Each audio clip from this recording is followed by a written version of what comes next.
साथियों, भारत के संविधान का आर्टिकल 16 कहता है कि देश के सभी युवाओं को समान अवसर मिलना चाहिए नौकरियों में और नौकरियों के लिए होने वाली प्रतियोगी परीक्षाओं में या प्रोफेशनल कोर्सेज में। सबको, कश्मीर से कन्याकुमारी, कच्छ से कामरूप, सभी युवाओं को समान अवसर मिलना चाहिए। मैं आपसे जानना चाहता हूं, क्या वर्तमान समय में सबको समान अवसर मिल रहा है क्या? नीट की परीक्षा हो, मेडिकल की या इंजीनियरिंग की परीक्षा हो, जेई, या सेना में जाने के लिए एनडीए की परीक्षा होती है, आईएएस की परीक्षा होती है, और भी जितने भी मुख्य परीक्षाएं होती हैं, सबका पेपर तो एक होता है और वो पेपर सबके लिए होता है।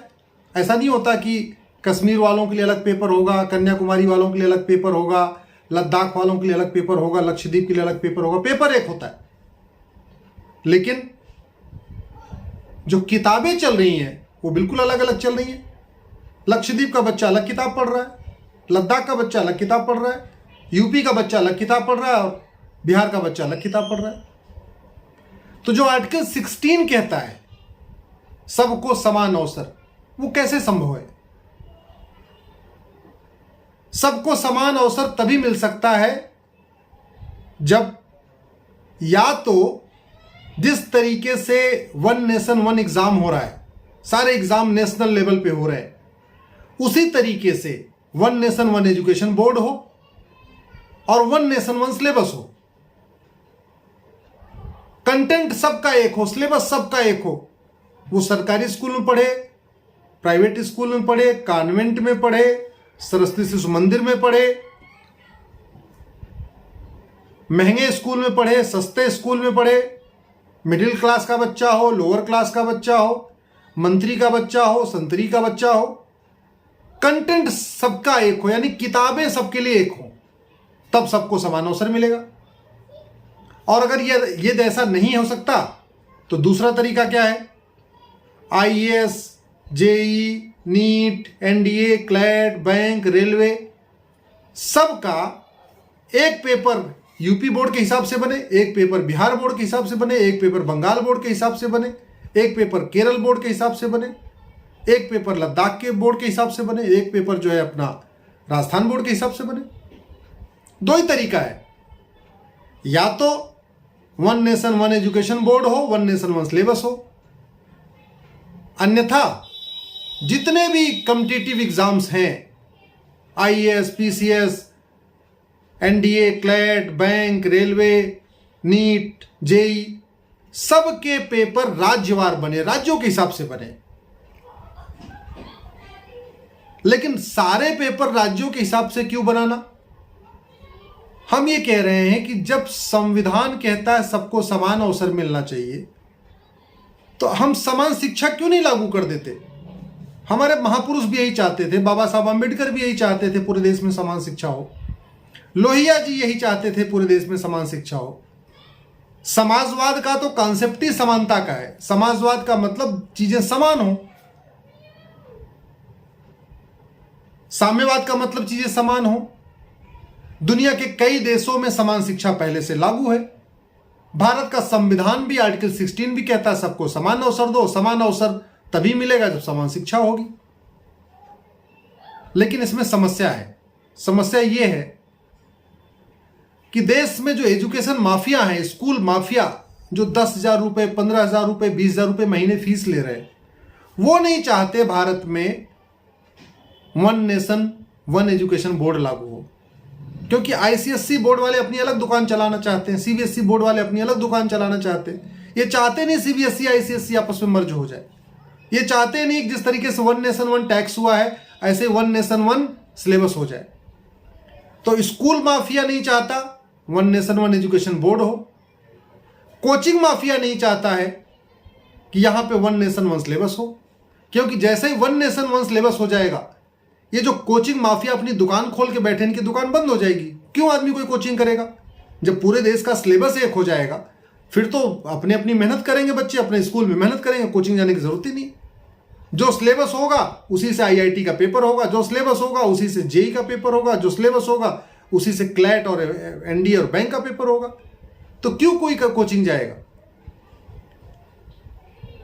और किताब माफिया नहीं चाहते पूरे देश में एनसीईआरटी की किताब लागू हो, क्योंकि किताब माफिया अपनी प्राइवेट किताबों के द्वारा जो लूट रहे हैं। जो किताब एनसीईआरटी की 50 रुपए की मिलती है, प्राइवेट उसी किताब को जो प्राइवेट बुक पब्लिशर है उसको 500 रुपए की बेचते हैं। तो ये 3 तरीके के माफिया हैं, स्कूल माफिया, कोचिंग माफिया और किताब माफिया। स्कूल माफिया नहीं चाहते कि सारे एजुकेशन बोर्ड मर्ज हो, सीबीएसई आईसीएसई आपस में मर्ज हो, यूपी बोर्ड बिहार बोर्ड सब आपस में मिला के one nation one education board यानी एक देश एक शिक्षा बोर्ड यहां पे लागू हो। कोचिंग माफिया नहीं चाहते कि जितने तरीके के सिलेबस चल रहे हैं इनको मिला के एक कॉमन सिलेबस बने, कॉमन करिकुलम बने।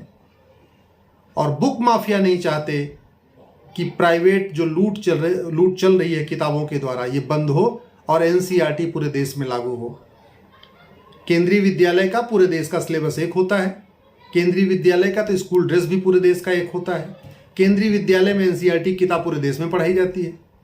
चाइना में यूनिफॉर्म एजुकेशन सिस्टम है, अमेरिका ने यूनिफॉर्म एजुकेशन सिस्टम अडॉप्ट कर लिया है, सिंगापुर में यूनिफॉर्म एजुकेशन सिस्टम अडॉप्ट कर लिया है। और मैं कहता हूं कहीं और हो चाहे ना हो, जब इस देश का संविधान कहता है सबको समान अवसर मिलना चाहिए और समान शिक्षा यानी एक देश एक शिक्षा बोर्ड और एक देश एक सिलेबस के बिना लागू किए बिना समान अवसर मिल ही नहीं सकता, फिर तो ये लागू होना ही चाहिए। साथियों, समान शिक्षा से केवल समान अवसर नहीं मिलेगा, समान शिक्षा से जो ये दुकानें चल रही माफिया राज खत्म नहीं होगा, बल्कि समान शिक्षा से जातिवाद कम होगा। समान शिक्षा से जो क्लास क्रिएट हो गई है, lower class, middle class, economically weaker section, higher class, elite class, ये जो क्लास बच्चों के दिमाग में आ जाती है कि मैं तो हायर क्लास स्कूल में पढ़ता हूं, मैं तो मिडिल क्लास के स्कूल पढ़ता हूं, ये क्लास सिस्टम खत्म होगा। यूनिफॉर्म एजुकेशन सिस्टम लागू होने से कास्टिज्म खत्म होगा, जातिवाद, भाषावाद खत्म होगा, क्षेत्रवाद खत्म होगा, अलगाववाद खत्म होगा, कट्टरवाद खत्म होगा, मजहबी उन्माद खत्म होगा और जो आतंकवाद है इस पे भी बहुत हद तक रोक लगेगी। आप जरा खुद सोचिए, जब देश के 18 वर्ष तक के सारे बच्चे एक जैसी किताब पढ़ेंगे तो उनकी सोच भी एक जैसी होगी। और एक बात मैं आपको बता दूं, ये बहुत आसान है, संभव है, संवैधानिक है, बस आप लोगों को इसके लिए आगे आने की जरूरत है। आप यूनिफॉर्म एजुकेशन के बारे में लोगों से अधिक बात करिए, इस वीडियो को अधिक से अधिक लोगों से शेयर करिए, अपने ट्विटर पे शेयर करिए, अपने फेसबुक पे शेयर करिए, अपने सांसद को टैग करके ट्वीट करिए। ज़्यादा से ज़्यादा आप समान शिक्षा की बात करिए, यूनिफॉर्म एजुकेशन लागू करने की बात करिए। और यूनिफॉर्म एजुकेशन का जरा आप दूरगामी परिणाम क्या सोचिए। जी, इस देश में राइट टू एजुकेशन है, हमें करना क्या है, उसको केवल राइट टू इक्वल एजुकेशन बनाना है। राइट टू एजुकेशन 14 साल तक लागू होता है, उसी कानून को बदल के राइट टू इक्वल एजुकेशन करना, उसको 18 साल तक कर देना है। 18 वर्ष तक पूरे देश में जब बच्चे एक जैसी किताब पढ़ेंगे, एक जैसे तरीके से पढ़ेंगे, एक जैसी सोच विकसित होगी, तो मैंने कहा ना, ये जातिवाद, भाषावाद, क्षेत्रवाद, अलगाववाद, कट्टरवाद, माओवाद, नक्सलवाद, ये सब चीज़ें कम होंगी। इसलिए मैं आपसे आग्रह करता हूं, इसका अधिक से अधिक प्रचार प्रसार करिए।